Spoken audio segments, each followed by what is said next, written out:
3-minute script commentary on Luke 16:19-31. Hello friends. Today pag-usapan natin ang isa sa pinakamatinding kwento ni Jesus, the rich man and Lazarus mula sa Luke 16:19-31. May 3 points tayo na dapat nating tandaan. Point 1, ang panganib ng walang paki. Mayaman ang lalaki, marangya ang buhay niya. Si Lazarus naman, mahirap at sugatan, naghihintay ng tira-tira sa gate, pero hindi man lang siya pinansin ng mayaman. Hindi masama ang pagiging mayaman, pero ang kasalanan ay pagiging bulag at walang malasakit.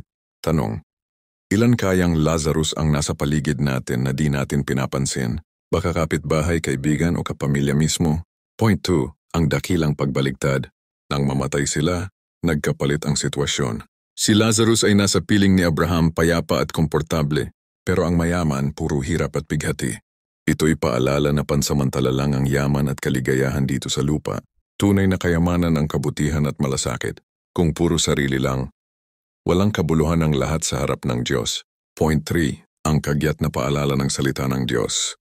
Nakiusap ang mayaman na sabihan ng mga kapatid niya, pero sagot ni Abraham, mayroon na silang Moses at mga propeta, pakinggan nila iyon. Ibig sabihin sapat na ang salita ng Diyos. Nasa atin na ang paalala, wala nang dahilan para maghintay pa ng milagro. Ang oras para magbago, magmahal at kumilos ay ngayon, hindi bukas, hindi sa huli. So remember, 3 bagay. 1. Huwag maging manhid sa pangangailangan ng iba. 2. May dakilang pagbaligtad sa buhay. Pagkatapos nito, kaya't mahalaga ang pinipili natin ngayon, dahil ang salita ng Diyos ay malinaw at urgent. Sundin na natin habang may oras pa. Kapatid, sino ang Lazarus sa pintuan mo? Huwag mong baliwalain, ngayon ang panahon para magmahal at kumilos.